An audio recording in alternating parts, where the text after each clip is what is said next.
কাঁদছিস কেন? তোরও কি স্বামী ছেড়ে চলে গেছে? না না, এ কি বলছেন? আমার স্বামী জীবিত। তবে কি সে অসুস্থ? আর বেশি দিন বাঁচবেন না। না মা, আমার স্বামী সম্পূর্ণ সুস্থ। তবে তুমি কাঁদছো কেন বাচ্চা? আমার পোড়া কপালের জন্য কাঁদছি গো মা। আমার অদৃষ্টের কথা ভেবে কাঁদছি। বুঝেছি, স্বামী কুলীন, ঘরে আবার বউ এনেছে। না মা, আমার স্বামী আমাকে ছাড়া কাউকে বিয়ে করবেন না। উনি আমাকে খুব ভালোবাসেন। তবে এই ভর দুপুর বেলা তুমি কাঁদছো কেন বাচ্চা? এতে সংসারের অমঙ্গল হয়। অমঙ্গলের আর কি বাকি আছে মা? 7টা সন্তান একে একে চলে গেল। স্বামী পুঁথি নিয়ে থাকেন, তাই ভুলতে পারেন, কিন্তু আমি কি করে ভুলি? সে কি? তবে তো এই যন্ত্রণা সহ্য করা বড়ই কঠিন। তুমি মা ঈশ্বরকে ডাকো, তিনি তোমায় উদ্ধার করবেন। না না, ঈশ্বরকে আমি আর ডাকবো না। আসলে ঈশ্বর বলে তো কিছু নেই।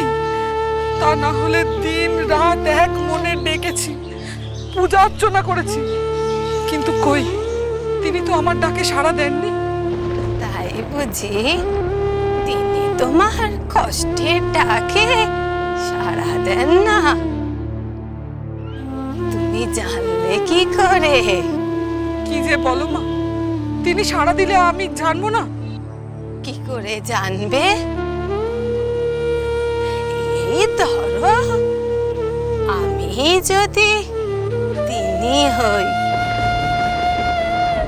তুমি চিনবে? মানে? মানে সকলের মধ্যেই ঈশ্বরের অধিষ্ঠান আছে, শুধু চিনে নিতে হয়। যাকে তুই অনেক বার ব্রত করেছিস শুনছি, মা ষষ্ঠীর ব্রত করিসনি? মা ষষ্ঠী? হ্যাঁ, তিনি তো সন্তানের প্রতিপালন করেন। তাই? হ্যাঁ, বার ব্রত কখনো বিফলে যায় না। ঈশ্বরে আস্থা হারালে হয় না রে বাচ্চা। আমি সব ষষ্ঠীর ব্রত করেছি মা। তুই নীল ষষ্ঠীর ব্রত করেছিস কখনো? নীল ষষ্ঠী? না তো, কবে হয়? চৈত্র মাসের সংক্রান্তির আগের দিনে শিব গড়ে ব্রত করে, উপোস করে, পুজো করে, নীলের ঘরে বাতি দিয়ে জল খাবি। সন্তানদের মঙ্গল কামনা করবি, তবেই তো তোর সন্তানরা ভালো থাকবে। তবে মা ষষ্ঠী তোর সন্তানদের রক্ষা করবে। তাই? কালই তো সেই দিন। কথা বলে আমার বড় তেষ্টা পেয়েছে রে মা, একটু জল খাওয়াবি? নিশ্চয় মা।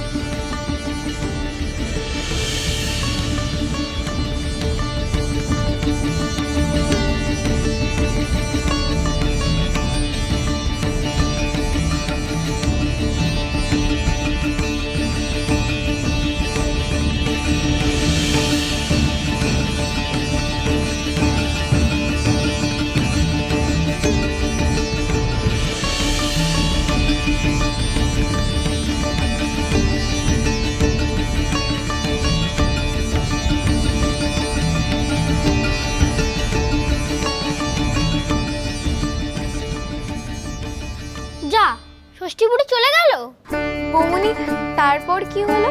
তারপর বামুনির কোল আলো করে আবার সন্তান এলো।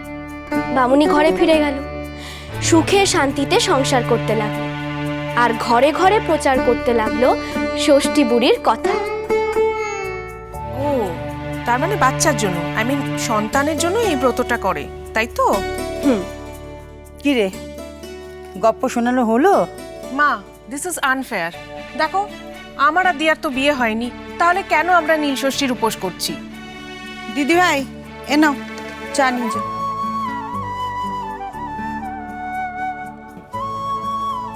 নে ছোট, বোঝা।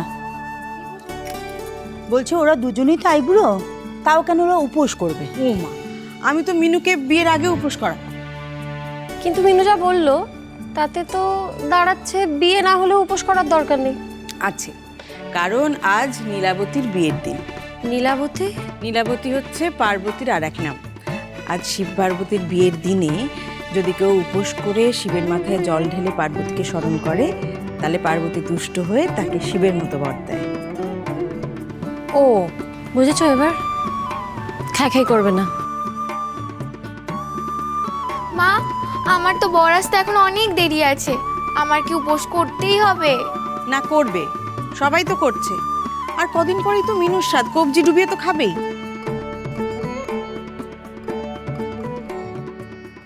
মা মা আমি বলছি কি, তোমরা জাহ্নবীর স্বাদটা দাও না, আমারটা থাক। থাক মিনু।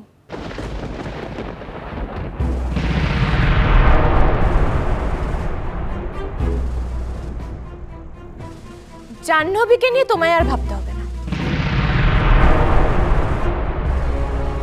জাহ্নবী, তুমি কি আজকের দিনটাও আমাদের রেহাই দেবে না?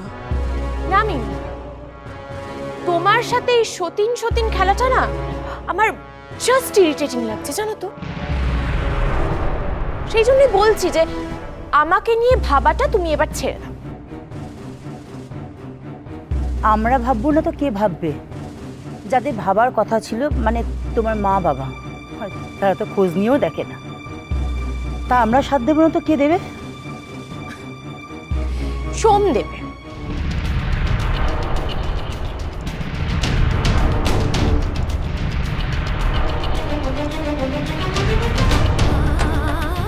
কি? কে দেবে? যা শুনেছেন একদম ঠিক শুনেছেন আন্টি, আমার হাজবেন্ড সোম, ওই আমার সাথে। ছোট, স্বামী স্ত্রীর সাথ দিচ্ছে, কখনো শুনেছিস? কি বলছে বলতো?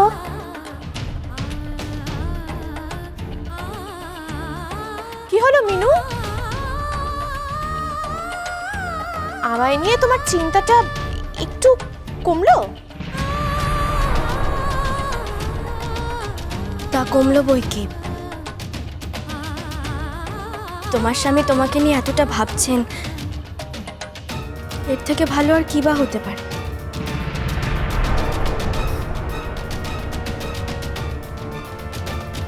ভালো তো।